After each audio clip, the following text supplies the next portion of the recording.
We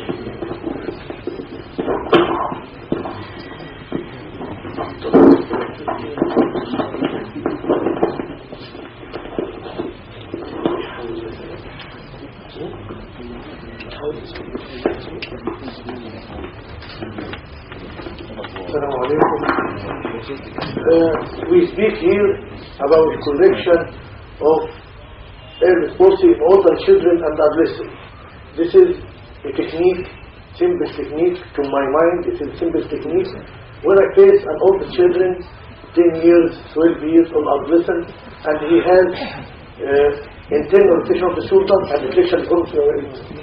This is technique by the drill bit. I use here the most common form, you said all of this.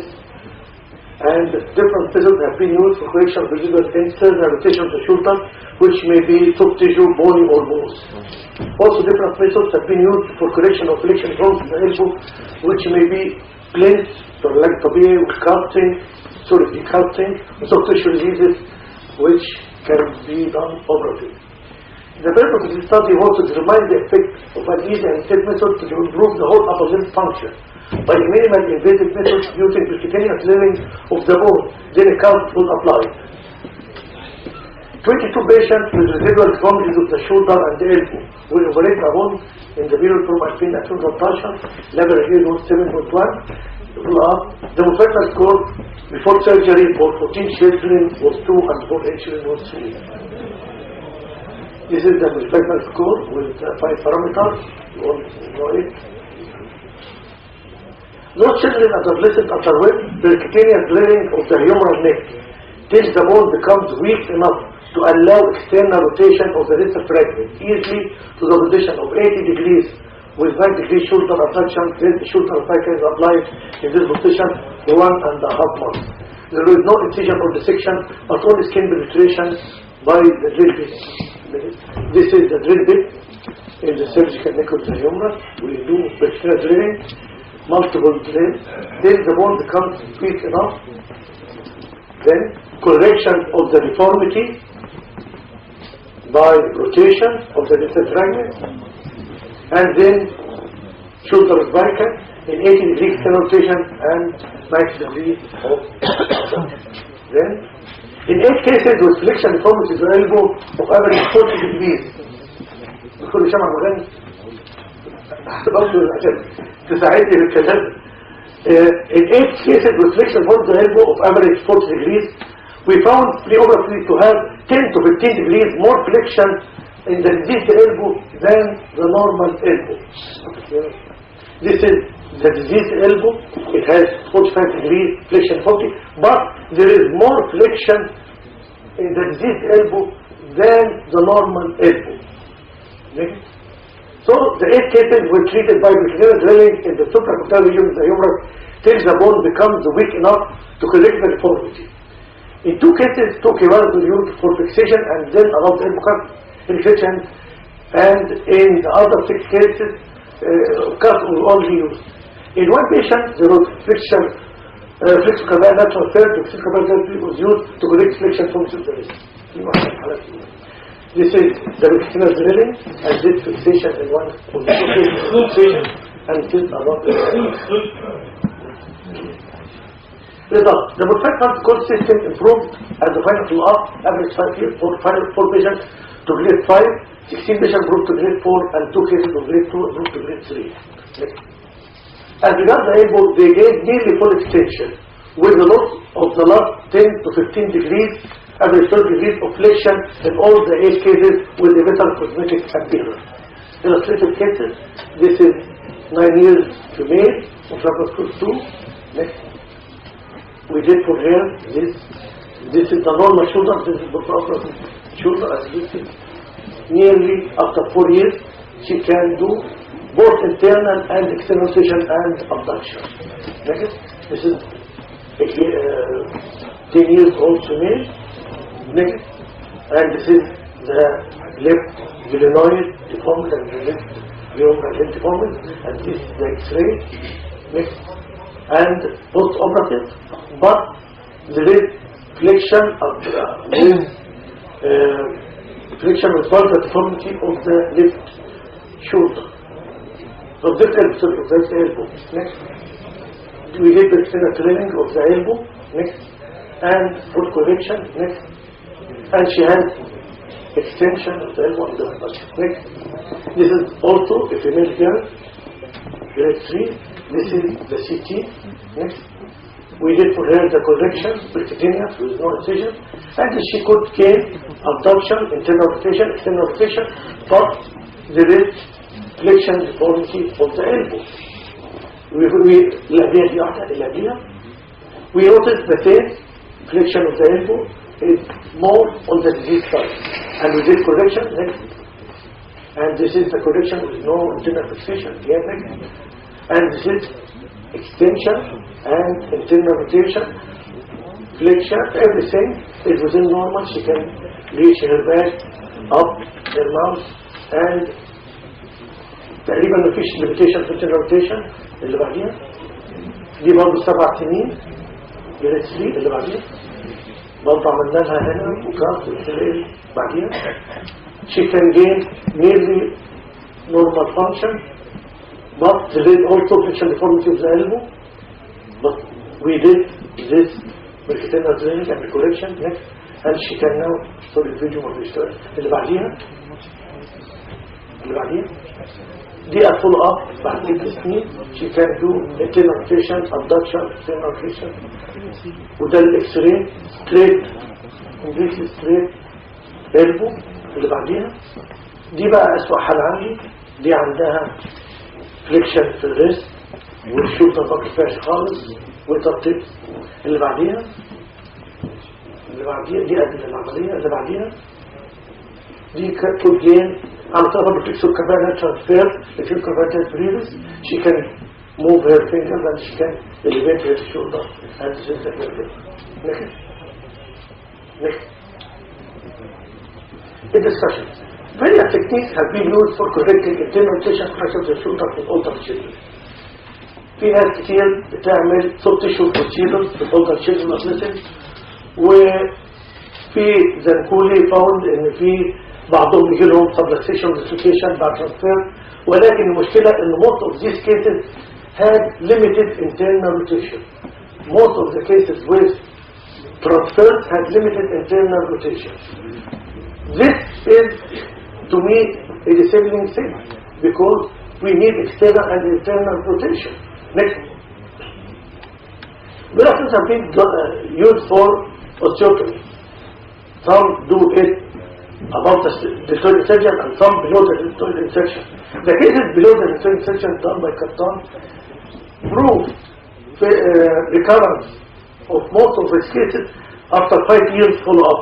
All these cases done below the deltoid insertion, osteotomy with the internal fixation, most of these cases were deteriorated after 5 years follow-up.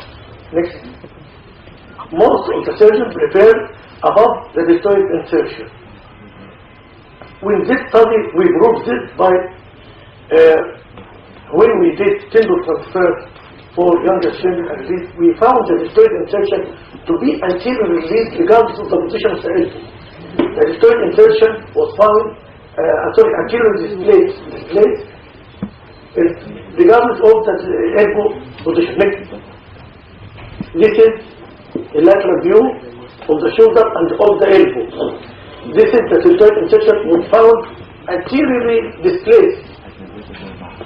And we proved it clinically, so the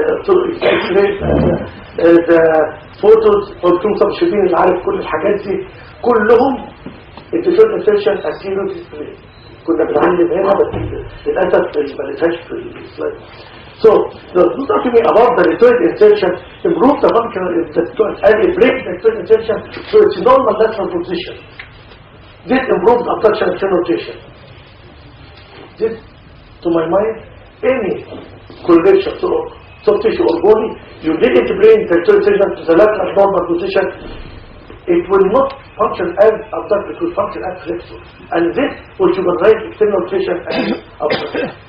So my aim in using is to bring the deltoid insertion to its normal lateral position to enhance abduction and external rotation at the same time, and to bring the deltoid insertion to its normal lateral position. Most authors prefer internal fixation of the orthotomy, migrator to screw. This has a lot of intraoperative and postoperative complication and needs a lot of operation for removal. However, our method was an easy and a safe method for correcting the internal rotation of the shoulder with the preparation of a good range of internal position. And regarding correction of the elbow flexion deformity by plates or cutting, they produce limited correction. Also, tissue operation cause weakness of flexors of the elbow. Our procedure produces nearly full extension with drop of insignificant degree of flexion because the diseased elbow was found in all the cases to have more flexion than the normal elbow. Pure. Conclusion: this second training provides an easy, safe, and effective treatment for both of the shoulder and the elbow in all children and adolescents with a better function and cosmetic appearance. Thank you.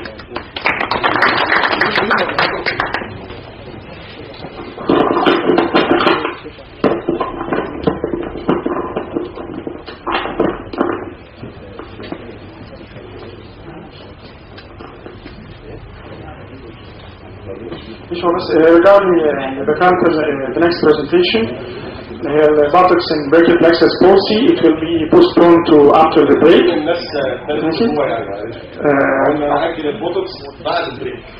I want to موافق على كده ولا تكلم البوتوكس قبل البريك؟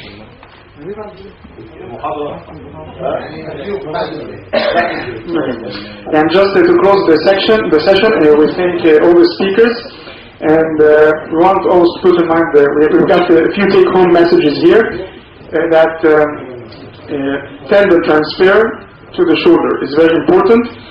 Dr. Hisham confirmed that we need to do it even at a very early age because it is just a stabilizing procedure, not just a procedure to increase the range of motion. And it is the same that Hoover said in his first paper, that it increases external rotation and it stabilizes the head in its place. And we should always remember what Dr. Farah Hassan said, that regarding the range of motion. Okay? Because it will differ, the output will differ according to the power of the liftoid. And see you after half an hour.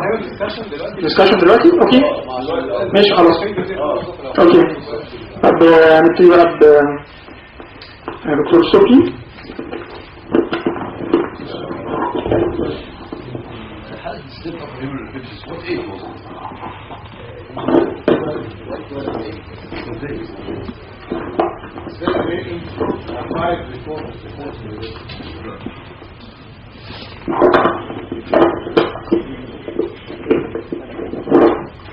يعني سؤال تاني دكتور صبحي دكتور هشام او دكتور لا دكتور عمرو لو في حد عاوز يسال على الريزونيتر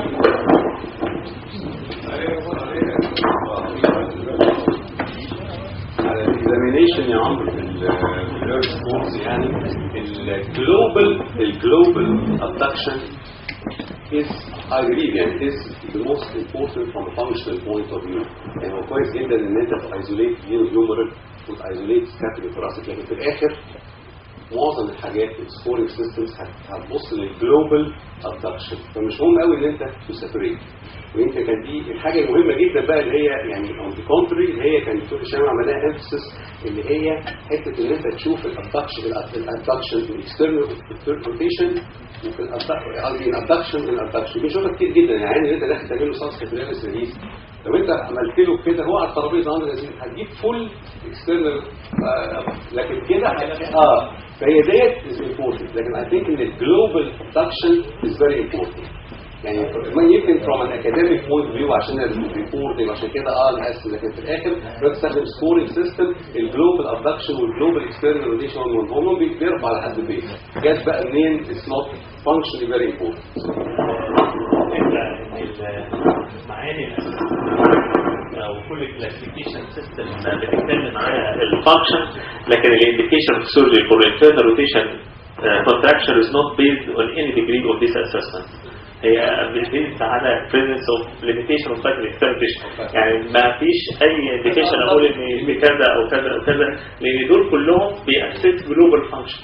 لكن does not assess exactly the internal rotation contraction. الليميتيشن اوف internal rotation او external rotation مش هم حتى لو العين عنده جزء بس عنده